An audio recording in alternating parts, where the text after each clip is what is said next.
గర్భాశయాన్ని తీసేయాలి, సర్జరీ చేయాలనే మాట వినగానే చాలా మందికి పొట్టపై కోత, రక్తస్రావం, నొప్పి గుర్తుకొస్తాయి. ఆపై నెలల తరబడి విశ్రాంతి తీసుకోవాల్సి ఉంటుందని భయపడుతుంటారు.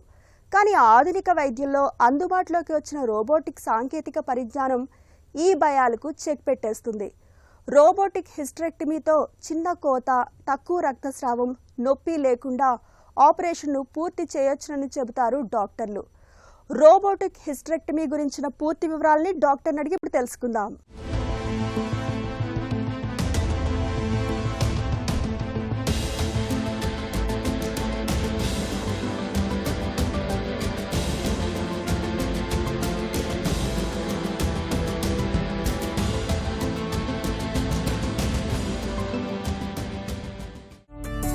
గర్భాశయాన్ని తొలగించే హిస్టరెక్టమీ సర్జరీని ఎప్పుడు ఎలాంటి పరిస్థితుల్లో సూచిస్తారు? ఇర్రెగ్యులర్ బ్లీడింగ్, చాలా severe abdominal pain or period related issues ఉన్న వాళ్ళందరికీ ఫస్ట్ మెడికల్ మేనేజ్మెంట్ ట్రై చేస్తాం. సో మెడికల్ మేనేజ్మెంట్ కూడా ఫెయిల్ అయింది, వాళ్ళకి వర్క్ అవ్వట్లేదు, స్టిల్ హెవీ బ్లీడింగ్ పెయిన్ తోటి బాధపడుతున్నారు, వాళ్ళకి చాలా పెద్ద పెద్ద ఫైబ్రాయిడ్స్ ఉన్నాయి ఆర్ ఎండోమెట్రియోసిస్ లాంటి కండిషన్ ఉంది, ఎడినోమయోసిస్ ఆర్ యూట్రస్ అప్పుడప్పుడు కిందకి జారుతుంది మెనోపాజల్ ఉమెన్లో, సో ప్రొలాప్స్ యూట్రస్ అంటారు. So prolapse uterus or cancerous conditions or pre cancerous conditions, క్యాన్సర్లో ఫ్యూచర్లో మారబోతుంది అని మనకి టెస్టింగ్లో అర్థమైనప్పుడు, సో ఇలాంటి కండిషన్స్లో యూట్రస్ రిమూవల్ సర్జరీ అడ్వైస్ చేస్తాం. ఆధునిక రోబోటిక్ హిస్టరెక్టమీతో ఉన్న ప్రయోజనాలేంటి? లాప్రోస్కోపీకి రోబోటిక్కి ఏంటి అంటే మెయిన్గా రోబోటిక్లో మన 3D విజన్ చాలా బాగుంటుంది, మన ప్రెసిషన్ చాలా బాగుంటుంది, చాలా చిన్న చిన్న స్ట్రక్చర్స్ కూడా చాలా క్లియర్గా కనిపిస్తాయి. అంత 3D విజన్ 10 times మ్యాగ్నిఫికేషన్ ఉండడం వల్ల సర్జన్కి చిన్న చిన్న స్ట్రక్చర్స్ కూడా చాలా క్లియర్గా కనిపించడం వల్ల ఇంజురీ రిస్క్ అనేది చాలా తగ్గిపోతుంది మనకి. అండ్ అదే కాకుండా మనకి డెక్స్ట్రిటీ, మన degree of movement is more, మన రిస్ట్ ఎన్ని మూమెంట్స్ 360 degrees మూవ్ అవుతాయో రోబోటిక్ ఆర్మ్స్ కూడా మనము అంత కంప్లీట్గా మూవ్ చేయగలం అబ్డామిన్లో పేషెంట్ పైన. సో ఆ డిగ్రీ ఆఫ్ ఫ్రీడమ్ అనేది సర్జన్కి చాలా బాగా యూజ్ అవుతుంది. సో మెయిన్లీ ఈ అడ్వాంటేజెస్ వల్ల డిఫికల్ట్ సర్జరీస్, పెద్ద యూటరస్, ఎండోమెట్రియోసిస్ ఇలాంటి కండిషన్స్లో robotic has a definite added advantage. Robotic surgery వెనుక ఉన్న సాంకేతికత ఏమిటి? ఇందులో డాక్టర్ పాత్ర ఎలా ఉంటుంది? రోబోటిక్ సర్జరీ అనగానే చాలామంది పేషెంట్స్కి ఉన్న యూజువల్ అపోహ ఏంటి అంటే రోబో చేస్తుంది సర్జరీ, అక్కడ డాక్టర్ ఉండరు అని. కానీ అది కంప్లీట్గా రాంగ్ అండి. రోబోటిక్ సర్జరీ అయినా సరే ఆర్మ్స్ డాక్టర్ ఎలా హ్యాండ్ మూమెంట్ చేస్తుందో అది ఇమిటేట్ చేస్తుంది, అది సేమ్ రిపీట్ చేస్తుంది తప్ప పేషెంట్ అబ్డోమెన్ క్యావిటీలో రోబో అంతటా రోబో ఏమీ చేయదు. సో ఇక్కడ ఏం చేస్తామంటే ఆ పేషెంట్ చిన్న చిన్న హోల్సే కీ హోల్ త్రూనే పోర్ట్స్ ఇంట్రడ్యూస్ చేస్తాము. ఆ తర్వాత రోబోటిక్ ఆర్మ్స్ అనేవి డాకింగ్ అనే ప్రొసీజర్ త్రూ ఆ పోర్ట్స్కి అటాచ్ చేస్తాము. So robotic arms docking through patient బాడీకి అటాచ్ అవుతాయి. అండ్ సర్జన్ ఎవరైతే ఉంటారో surgeon will be sitting in the surgeon console అనేది ఒకటి ఉంటుంది, వేర్ మాకు ఆ మ్యాగ్నిఫికేషన్ కెమెరా 3D విజన్ తోటి క్లియర్గా కనిపిస్తూ ఉంటుంది. సో అక్కడ మనకి ఎండోరెస్ట్ కంట్రోల్స్ అనేవి ఉంటాయి. సో మనకి ఎలా అయితే ఆ కంట్రోల్స్ మేము హ్యాండ్స్ రొటేట్ చేస్తామో ఆ రోబోటిక్ ఆర్మ్స్ పేషెంట్ అబ్డామిన్లో అదే హ్యాండ్ మూమెంట్ రిపీట్ చేస్తూ ఉంటుంది. సో మ్యాక్సిమం ఏంటవుతుందంటే ఈవెన్ ఓపెన్ సర్జరీస్లో, పెల్విక్ సర్జరీస్ వల్ల ఓపెన్ సర్జరీ అయినా సరే పక్కన అసిస్ట్ చేస్తున్న సర్జన్కి మనం ఎక్కడ డీల్ చేస్తున్నామో, ఏ స్ట్రక్చర్ కట్ చేస్తున్నామో, ఏం పట్టుకుంటున్నామో అనేది అంత క్లియర్గా కనిపించదు, because the space is very less, చిన్న స్పేస్లో ఆపరేట్ చేస్తుంటాం కాబట్టి.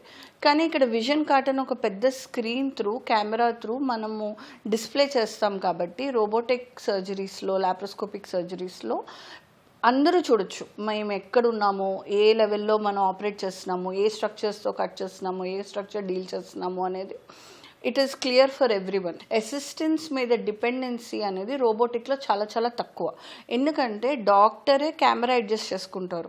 లాప్రోస్కోపీలో ఏమవుతుందంటే మనకు ఒక అసిస్టెంట్ ఒక స్కిల్ కూడా చాలా చాలా ఇంపార్టెంట్, ఎందుకంటే ఇక్కడ ఒక పర్సన్ మీద డిపెండెన్సీ ఉంటుంది, ఎందుకంటే వాళ్ళు సరిగ్గా కెమెరా చూపించాలి, అసిస్ట్ చేసే వాళ్ళు ట్రాక్షన్ సరిగ్గా మెయింటైన్ చేయాలి, మనకి యాంగిల్ సరిగ్గా చూపించాలి.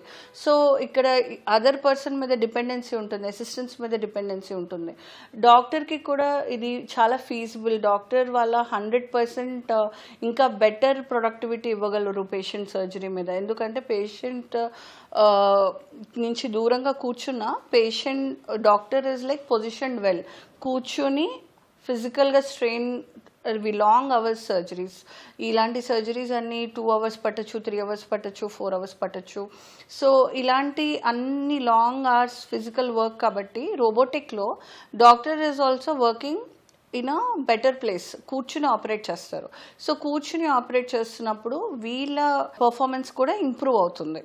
అండ్ బికాజ్ ఆ degree of moment 360 degrees turn చేయగలం కాబట్టి ఈవెన్ చిన్న చిన్న స్పేసెస్లో కూడా వెళ్ళి ఆపరేట్ చేయగలుగుతాము. ఈ అడ్వాంటేజెస్ డెఫినెట్గా రోబోటిక్ సర్జరీని ఇంకా ఇంకా అడ్వాన్స్డ్ సర్జరీస్లోకి తీసుకెళ్తున్నాయి.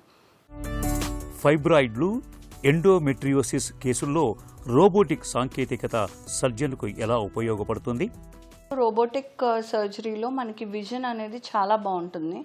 అండ్ చిన్న చిన్న స్ట్రక్చర్స్ కూడా బాగా కనిపించడం వల్ల ఇంజురీ అనేది జరగదు. ఎండోమెట్రియోసిస్, పెద్ద పెద్ద ఫైబ్రాయిడ్స్లో ఏమవుతుందంటే ఒక్కొక్క స్ట్రక్చర్స్కి అడ్హెషన్స్ ఫామ్ అవ్వడం. యుట్రస్ అనేది దాని పొజిషన్ ఎలా అంటే యుట్రస్కి ముందు యూరినరీ బ్లాడర్ అంటాము. బ్లాడర్, యూరిన్ బ్యాగ్ ఉంటుంది. వెనకాట్ల ఇమోషనల్ ఇంటెస్టైన్స్, పేగులు అవి ఉంటాయి. అండ్ యూరిటర్ అంటే లైక్ ఏదైతే కిడ్నీ నుంచి బ్లాడర్కి యూరిన్ సప్లై చేస్తుందో ఆ పైప్ అనేది ఉంటుంది. సో ఇవన్నీ చాలా పక్కన ఉంటాయి. అండ్ ఎండోమెట్రియోసిస్ లాంటి కండిషన్లో అడ్హెషన్స్ అనేది చాలా కామన్. అంటే ఒక స్ట్రక్చర్కి ఒక స్ట్రక్చర్ అతుక్కుపోయి ఉంటాయి. సో అడ్వాన్స్డ్ క్యాన్సర్స్లో కానీ పెద్ద ఫైబ్రాయిడ్స్లో కానీ మనకి నార్మల్ ఎనాటమీ అనేది పెల్విస్లో ఉండదు. సో ఎండోమెట్రియోసిస్ ఉన్నప్పుడు మోస్ట్లీ యూటరస్ వెనకాతలో ఓవరీస్, ట్యూబ్స్, మోషన్ వెళ్ళే ఇంటెస్టైన్స్ కానీ అండ్ ఆల్సో ముందు బ్లాడర్ పార్ట్ కానీ అంతా అతుక్కుని ఉంటుంది. సో ఇలా ఉన్నప్పుడు మనకు ఆపరేట్ చేసే స్పేస్ అనేది చాలా చాలా నేరో స్పేస్. సో మనకి డెప్త్ పర్సెప్షన్ రోబోటిక్లో చాలా బాగుంటుంది, మ్యాగ్నిఫికేషన్ చాలా బాగుంటుంది, మనము ఇన్స్ట్రుమెంట్ మూమెంట్ చాలా బాగుంటుంది. సో ఈ అడ్వాంటేజెస్ వల్ల ఇలాంటి క్యాన్సరస్ కండిషన్స్లో కానీ where normal anatomy is totally gone, ఆ స్ట్రక్చర్స్ అన్నీ డిఫరెంట్ అడ్హెషన్స్ వల్ల కానీ ఫైబ్రోసిస్ వల్ల కానీ, ఆల్రెడీ ఇంతకుముందు రేడియేషన్ అయిన పేషెంట్స్లో కూడా చాలా ఫైబ్రోసిస్ ఉంటుంది. సో ఇలాంటి కండిషన్స్లో రోబోటిక్ సర్జరీ అనేది చాలా చాలా యూస్ఫుల్గా ఉంటుంది. రోబోటిక్ హిస్టరెక్టమీ తర్వాత మహిళలు ఎలాంటి జాగ్రత్తలు తీసుకోవాలి? రోబోటిక్ సర్జరీ ఇది చాలా చిన్న కీ హోల్ త్రూ చేసే సర్జరీ కాబట్టి చాలా వరకు 90% నెక్స్ట్ డేనే డిశ్చార్జ్ అయిపోతారు. చిన్న చిన్న సిస్టెక్టమీస్, ఓవేరియన్ సిస్ట్లు, సాల్ఫింగెక్టమీ, చిన్న ట్యూబ్ రిమూవల్, ఇలాంటి చిన్న చిన్న సర్జరీస్ అయితే సేమ్ డే డిశ్చార్జ్ చేస్తాం మినిమల్లీ ఇన్వెజివ్లో. సో ఇలాంటి సర్జరీస్ అయిన వాళ్ళు రిటర్న్ టు లైఫ్, వాళ్ళ రొటీన్ లైఫ్కి చాలా ఫాస్ట్గా వెళ్తారు. సో నార్మల్గా కూడా జస్ట్ ఆ ఇంటర్నల్గా కొంచెం స్టిచెస్ ఉంటాయి కాబట్టి ఒక 2-3 days రెస్ట్ చెప్తాము. బట్ వాళ్ళ రొటీన్ యాక్టివిటీ డిశ్చార్జ్ అయిన తర్వాత వాష్రూమ్కి వెళ్ళాలన్నా వాళ్ళ పనులు వాళ్ళు చేసుకోవడానికి ఇమ్మీడియట్గా ఎవరి మీద డిపెండ్ అవ్వకుండా వాళ్ళ పనులు వాళ్ళు చాలా బాగా చేసుకోగలుగుతారు. సో ఒక 2-3 days రెస్ట్ చెప్పేది కూడా ఎందుకు అంటే ఒకవేళ ఏమైనా ఎక్కువ ట్రావెల్ వల్ల ఇన్ఫెక్షన్ కానీ సెకండరీ బ్లీడింగ్ కానీ ఇలాంటి కాంప్లికేషన్స్ రాకుండా ఉండడానికి తప్ప స్పెషల్గా వాళ్ళకి బెడ్ రెస్ట్ అవసరమో ఇలాంటి ఏమీ ప్రాబ్లం ఉండదు. సో ఎక్కువ శాతం 4 to 5 days తర్వాత వాళ్ళ జాబ్స్కి వాళ్ళు వెనక్కి వెళ్తారు, వాళ్ళ రొటీన్ యాక్టివిటీ వాళ్ళు చేసుకుంటారు. ఎలాంటి రిస్ట్రిక్షన్ ఉండదు డైట్లో కానీ యాక్టివిటీలో కానీ. సో వాళ్ళ లైఫ్ వాళ్ళకి మళ్ళీ రెజ్యూమ్ చేసుకోవడానికి ఎక్కువ గ్యాప్ కూడా అవసరం లేదు. 2 to 3 daysలో they will be back to their routine. Robotic పద్ధతిలో గర్భాశయాన్ని తొలగించడం అనేది మహిళలకు నిజంగా ఒక వరమనే చెప్పుకోవాలి. తక్కువ కోత, అతి తక్కువ రక్తస్రావం, నొప్పి లేకపోవడంతో పాటు సర్జరీ తరువాత 2-3 రోజుల్లోనే సాధారణ జీవితంలోకి వచ్చేయచ్చు.